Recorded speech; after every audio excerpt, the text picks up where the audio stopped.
Sur Terre, il existe des millions de lieux abandonnés prêts à être explorés. Mais certains d'entre eux dépassent toutes les attentes des explorateurs. Des lieux qui sont si démesurés, insolites et atypiques qu'on peine à croire qu'ils existent vraiment. Et si, quelque part, il existait une tour abandonnée qui devait être le plus haut gratte-ciel du monde? Aujourd'hui, on vous emmène avec nous découvrir la fascinante histoire de la tour qui a failli dépasser le kilomètre de haut, la tour de Jeddah.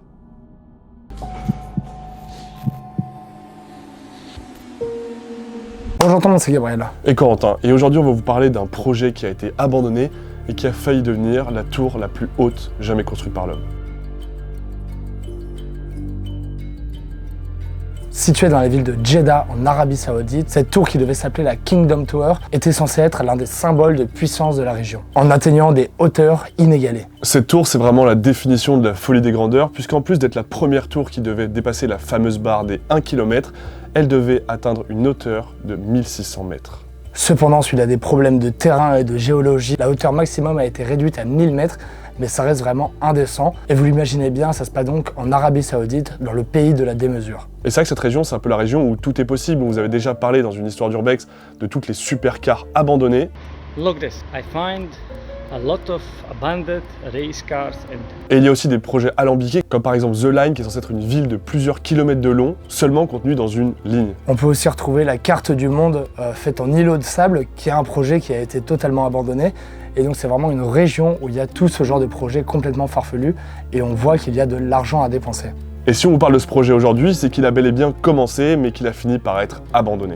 Et c'est devenu une énigme architecturale. Cette tour qui devait repousser les limites de l'ingénierie et de l'architecture s'est rapidement être avérée un cauchemar rempli d'obstacles. Et c'est donc à partir de 2019 que ce chantier a été mis à l'arrêt et laissé à l'abandon. Dans cette vidéo, nous allons remonter aux origines du projet, les obstacles qui ont pu faire dérailler ce projet, ainsi que les espoirs incertains qui entourent son futur. Alors préparez-vous à découvrir les coulisses de la construction de cette tour emblématique et sa destinée incertaine. Pour comprendre son histoire, il faut remonter aux origines de ce projet titanesque. Au début, la Jeddah Tower était un rêve audacieux et les dirigeants de l'Arabie Saoudite avaient décidé de se lancer dans une aventure architecturale et ils envisageaient de la positionner sur la scène mondiale. De la création de fondations profondes pour soutenir la tour, à l'utilisation de technologies de pointe, de nombreuses étapes cruciales ont permis à la Jeddah Tower de prendre forme. Et tout commence par une vision ambitieuse. Dans les coulisses du pouvoir en Arabie Saoudite, des dirigeants éclairés ont rêvé de faire de leur nation un centre mondial du commerce, de culture et de modernité. Et pour incarner cette vision, ils ont conçu la Jeddah Tower. Cette tour était si grande qu'elle pouvait accueillir jusqu'à 40 000 occupants et près de 8 000 personnes y travailleraient quotidiennement. La vitesse de pointe de la cinquantaine d'ascenseurs présents dans la tour serait de 35 km/h et en termes de quantité d'acier utilisé pour la création de la tour, cela représenterait 7 fois la quantité utilisée pour la tour Eiffel. Cette tour devait être si haute que si vous étiez au sommet et que vous jetiez un caillou, ce caillou mettrait plus de 18 secondes à atteindre le sol. Et tout ça, c'est vraiment des chiffres de fou qu'on n'avait jamais vus avant pour n'importe quelle tour. Et c'est vraiment le but de cette tour, de battre absolument tous les records. Avec toutes ces statistiques folles, les travaux ont commencé en 2013 et devaient théoriquement s'achever en 2025 pour un total de 167 étages.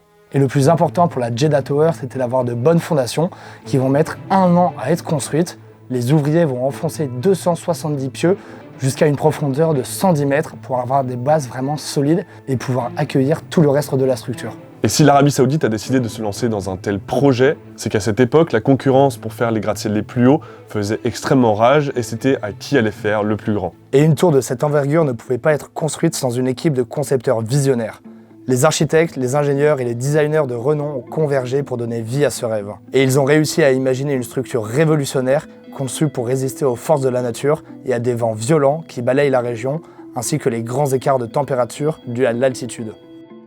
La Jeddah Tower était donc destinée à devenir une icône de l'ingénierie moderne. Mais le fait de creuser et d'installer ces fondations énormes qui demandent énormément de matériel n'était qu'une des premières petites étapes pour la conception de cette tour gigantesque. Et pour que cette tour s'élève aussi haut, il y avait plein de technologies révolutionnaires qui ont été employées. À partir de 2015, on peut commencer à voir la Jeddah Tower sortir du sol. Le chantier est vraiment en activité, des centaines d'ouvriers travaillent sur place et les premiers étages de la tour commencent à être construits. All these buildings will be looking at the tower. In fact, the rent of the buildings overlooking the tower is more expensive than the rents inside the tower. But in 10 years' time, This will be the heart of the Jeddah Economic City. Au début, le chantier se passe plutôt bien, ils arrivent à dépasser la barre symbolique des 10 étages, puis des 50 étages, mais c'est là que les problèmes vont commencer à s'accumuler. Alors que le rêve commence à devenir réalité, l'un des premiers problèmes qui va arriver, c'est la crise économique. Les investissements se font de plus en plus rares, le prix du pétrole commence à chuter, et les ressources nécessaires pour soutenir un projet de cette envergure sont devenues de plus en plus rares. Et notamment pour l'Arabie Saoudite, qui est complètement dépendante du pétrole, qui a été très durement touchée. Et c'est comme ça que les financements nécessaires pour achever la Jeddah Tower ont commencé à cruellement manquer, et le projet s'est retrouvé au bord du gouffre financier. Mais il n'y a pas seulement la crise qui menaçait la Jeddah Tower. Effectivement, des obstacles locaux et internationaux y ont joué un rôle crucial. De nouvelles réglementations strictes en matière de construction, des retards bureaucratiques et des enjeux politiques complexes ont bloqué l'avancement du projet. De plus, les investissements étrangers nécessaires pour maintenir le projet à flot sont devenus rares en raison des incertitudes politiques et économiques mondiales. Et face à ce défi, la Jeddah Tower a été frappée par un sort irrévocable. Et d'ailleurs, avant de continuer la vidéo, on voulait vous parler de la fonction rejoindre sur notre chaîne qui vous permet de devenir membre et d'avoir des avantages. Et surtout, ça nous soutient énormément pour nos futurs projets. Vous pouvez retrouver plein de vidéos en exclusivité dans la playlist interdite ou encore plein de vidéos en avant-première qui sortiront, elles, dans quelques mois. Comme par exemple, on vient d'ajouter une vidéo où on dort dans un asile psychiatrique abandonné. N'hésitez pas à aller la voir, le lien est juste en description. Et en 2018, alors que le noyau de la tour atteignait presque 66 étages pour une hauteur de 266 mètres, le chantier de construction est officiellement mis à l'arrêt et par la suite a été abandonné. Et là, ça pose vraiment problème puisque l'Arabie Saoudite se retrouve avec une structure de plus de 260 mètres de haut, complètement abandonnée en plein milieu du désert. Et c'est un spectacle assez unique de pouvoir imaginer cette structure vraiment au milieu de nulle part avec des dizaines de grues qui sont là dans l'attente peut-être que le projet revoie le jour. Et tout ça, c'est vraiment très mystérieux. Évidemment, pour le gouvernement, il est hors de question d'abandonner une telle structure et de nombreuses discussions sont en cours pour essayer de raviver le projet. De nombreux investisseurs proposent des idées pour donner une nouvelle vie à ce projet et faire en sorte que la Jeddah Tower ne soit pas abandonnée pour toujours. Le problème, c'est qu'après 4 ans d'abandon, personne n'est sûr de l'état de la tour. Peut-être que ça a été abîmé, endommagé. Et il y a peut-être donc déjà un gros travail de rénovation à faire sur tout ce qui a déjà été construit. Une des raisons pour laquelle la tour de Jeddah a été abandonnée, c'est la purge de novembre 2017. Rassurez-vous, on ne parle pas de la nuit durant laquelle tous les crimes sont autorisés. Mais le gouvernement d'Arabie Saoudite a lancé une opération visant à éliminer la corruption au sein du pays. De nombreux milliardaires, princes et ministres ont tous été arrêtés, car suspectés de corruption. Et c'est notamment cette situation très compliquée qui, au sein du pays, a eu des répercussions sur le développement de grands projets, tels que la Jeddah Tower. Mais les espoirs sont grands, car une fois achevée, la Jeddah Tower serait une réalisation majeure pour l'Arabie Saoudite et une déclaration au monde entier. Et l'histoire de la Jeddah Tower offre une mine d'enseignements sur les défis auxquels sont confrontés les projets de construction d'envergure internationale. Et elle soulève des questions essentielles sur la planification, le financement, ainsi que la gestion de projet. Et pour l'instant, la Jeddah Tower, elle sert un peu de leçon à toutes les personnes qui voudraient entreprendre des tours aussi grandes, surtout dans des contextes politiques ou économiques assez instables.